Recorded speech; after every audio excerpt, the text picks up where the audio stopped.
...2015-жылы Москвага Садыр Жапаров жана Айгүл Асанбаева жеңем экөө жумуштар менен келип калышты. Тосуп алып, бир жумадай жүргөндөн кийин узатып баратып айтып калдым: «Байке, жеңе, силерди тиричиликтеп жүрүп жакшы сыйда көргөзө албадым» десем, Садыр байкем айтып калды: «Жок, баары жакшы. Тияка бияка алып бардың, көргөздүң. Эми мынтип элдин баары пробкада турса, бизди шуулдатып жеткирип бара жатасың. Кортежде эле бара жаткандай болуп жатат. Баардыгы жогорку деңгээлде болду» деди. Анан мен Кудай буйруса ошондой күндөр алдыда келээр дедим. Мына эми ошол каалоо тилектер орундалып, бүгүн Садыр Нуркожоевич Жапаров байкем чыныгы кортеж менен Москвада жүрөт. Айтаарым, жакшы тилек жарымырыз, кандай каалоо тилек самасаңар, ошолор эртеби кечпей орундалат. Андыктан жакшы ой тилектерди алдыга койгула. Эми Кудайым колдоп, өлкөбүз Кыргызстан өнүксүн ылайым.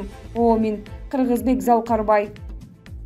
Президент Садыр Жапаров: «Менин максатым элибиздин көйгөйлөрүн чечүү. Кыргызстандын бардык жарандарын жумуш ордундары менен камсыздап, татыктуу жашоого алып келүү. Ошондой эле чет өлкөлөрдө иштеп жүргөн мекендештердин мекенге кайтып келүүсү үчүн жагымдуу шарттарды түзүү», деп белгиледи Кыргыз Республикасынын президенти Садыр Жапаров 24 февралда Москва шаарында Россияда жашаган кыргызстандыктар менен жолугушууда.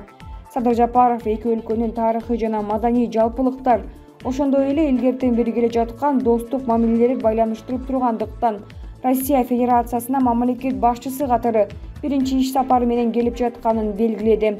Анын айтымында эки өлкөнүн бирдей кызыкчылыктары саясий, соода-экономикалык, маданий, гуманитардык жана башка көптөгөн тармактарга таасир этет. Мамлекет башчысы Россия президенти Владимир Путин менен жолугушуунун жыйынтыктары, анын ичинде Россияда эмгектенген кыргызстандыктардын маселеси дагы талкууланганы тууралуу айтып берди. Садыр Жапаров чет өлкөлөрдө иштеп жүргөн Кыргызстандын жарандарын өлкөнүн экономикалык жана социалдык өнүгүүсүнө кошкон зор салымын белгиледи. Президент мамлекеттин негизги милдеттеринин бири чет өлкөдө иштеп жүргөн жарандардын кызыкчылыктарын коргоо жана ар тараптуу колдоо болушу керектигин токтолуп, бул багытта ишти күчөтүү зарылдыгына баса белгиледи.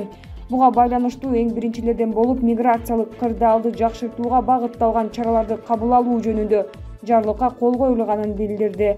Ошондой эле Садыр Жапаров ЕАЭБке мүчө мамлекеттерде эмгектенгендердин пенсиясы жөнүндө макулдашуу 2021 жылдын 1-январында күчүнө киргендигин жана 2022 жылдын январынан тарта Россияда жүргөндөр пенсияга чыгуу үчүн арыз берсе боло тургандыгын маалымдады.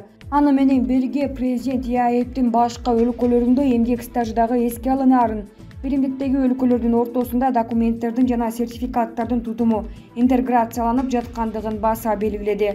Мамлекет башчысы өз сөзүндө турак жай ээлери салык төлөөдөн качып, чет элдик жарандарды каттоого тургузуудан баш тартышкандыгынын натыйжасында келип чыккан мигранттарды каттоо көйгөйлөрүнө көңүл бурду. Казакстанда бул багытта кабарлоо тартиби деген жакшы тажрыйба бар. Жарандар мамлекеттик органга келген жана иштеген жери жөнүндө билдирүү гана жөнөтөт. Андан кийин ал каттоого турат. Ушундай эле жол жобону ЕАЭБтин алкагында киргизүүнү сунуштайбыз, деп белгиледи президент Садыр Жапаров. Булак президент чегитке ийже. Сүйүнчү. Орусия Кыргызстанга кайтарымсыз 5,2 миллион доллар бөлдү. Бул тууралуу Россия Федерациясынын Кыргыз Республикасындагы элчилигинин маалымат кызматы билдирди. Орусия Федерациясынын өкмөтү баңгизатты мыйзамсыз жүгүртүүгө каршы күрөшүү үчүн Кыргызстанга кайтарымсыз түрдө 5,2 миллион доллар бөлдү деп айтылат маалыматта. Маалым болгондой, материалдын техникалык жана каржылык жардам 2021 жылдан 2022 жылдарга Кыргызстандын Ички иштер министрлигинин баңгизатты мыйзамсыз жүгүртүүгө каршы кызматына көрсөтүлөт. Булак Назар Ньюс чекитке ийже. Азык-түлүк былтыркыга караганда 2 эсе кымбаттады. Кыргызстанда акыркы айларда негизги азык-түлүктүн баасы өсүп, айрымдары өткөн жылга салыштырмалуу 50% ашык кымбаттап кетти. Мисалы, суу майдын литри 60 сомго, эттин килограммы 100 сомго кымбаттаган. Улуттук статистика комитетинин маалыматы боюнча 2020 жылдын январь айына салыштырганда быйыл январда азык-түлүк менен алкоголсуз суусундуктардын баасы жалпы жолунан 18,5%га көтөрүлдү.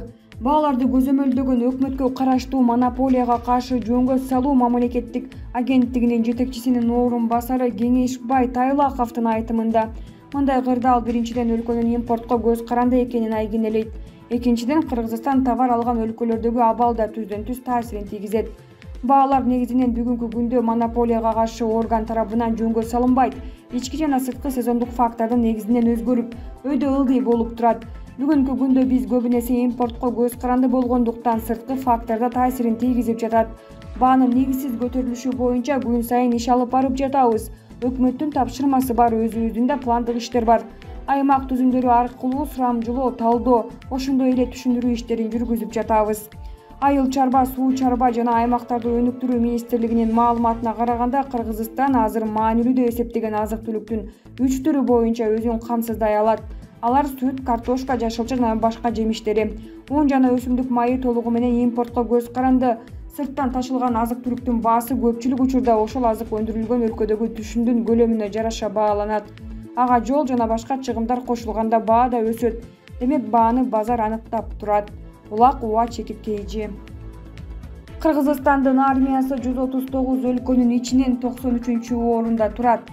Бул маалымат Global Firepower индекси боюнча аныкталды. Эске салсак, Кыргызстан 2016-2017 жылдары бул рейтингде 108-тепкичте болчу.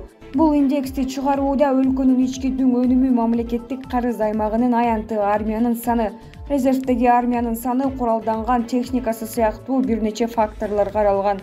Борбор Азиядагы 5 өлкөнүн ичинен Кыргызстан 4-орунда турат. 1-орунга Өзбекстандын армиясы чыкты. Куралдануу жана камсыздалышы жагынан Өзбек армиясы дүйнөдө 51-орунда турат. 2-орунда Казакстан дүйнөдө 62-сапта турса, 3-орунда Түркмөнстан дүйнө боюнча 86-орунда. Тажикстандын армиясы дүйнөдө 99-орунда. Армиясынын күчтүүлүгү боюнча дүйнөдө алгачкы 5-тикте АКШ, Орусия, Кытай, Индия жана Япония өлкөлөрү кирет. Булак Марал ФМ чекиткейчи. Тажикстан менен тең ата сүйлөшүүгө мүмкүнчүлүгүбүз бар. Кыргыз жарандарынын Тажикстанга алынып кирип кетиши тажик тараптын максаттуу жүргүзгөн саясаты.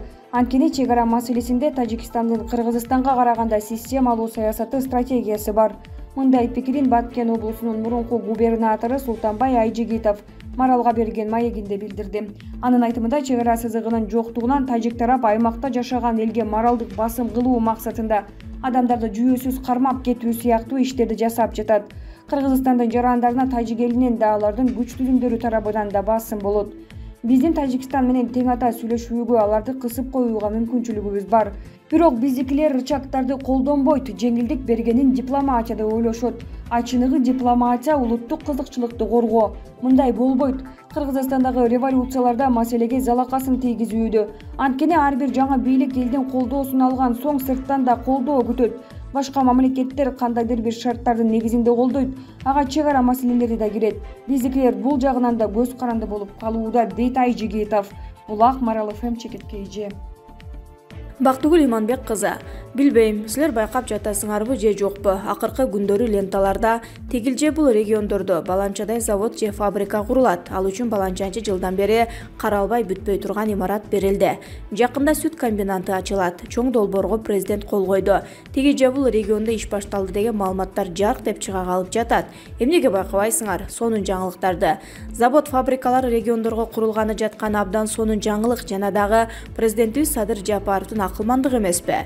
Болыкма менен туулуп өскөн аймагында жумушу жок, айласыздан гана үйүн таштап коюп, эки борборубуз Бишкекте же Ошто жүдөп бир бөлмө батирге оңбогондой акы төлөп жашаган жарандарыбызды жерине кайтарат да. Аларга ошол завод фабрикаларда жумуш орундары түзүлүп, жакшынакай менчик үйү бар, айылына кайтып ошол ишканаларда иштейт да. Эгерде бардык завод фабрикалар ушинтип региондорго салына берсе, региондордо да соода саттык борборлору, мед центр, маданий борборлору жана башка тармактары курулуп, региондордун да көзү ачылат да. Бишкек менен ошол эле буюкпай аз да болсо сейилдейт. Баягы шаардын четиндеги, айрыкча Дордой тараптагы тушкелди топурактан салынган үйлөргө дагы талап жок болуп, ал жерлер балким түзөтүлөт. Ал эми каралбай, каарылардын шаарат алып жаткан региондорубуз жаштары кайтып көркүнө чыгып гүлдөйт, өнүгөт. Аны менен кошо борборлор сергит да. Айылдарда калган каарыларыбыздагы бала чакасы маңдайында бүрүшүп, жол карабай бактылуу каарылык кечиришет. Эмне деген акылмандык көрөгөчтүк, сонун саясат. Келгиле, биз дагы президентибиздин ушул саясатын кош колдоп колдойлу, жарыялап туралы, жана дагы кийинкиде бардык долбоорлорду, завод, фабрика, өндүрүш, чоң ишканалардын баарын бардык региондорго салынышын талап кылалы, жалпы өнүгөлү.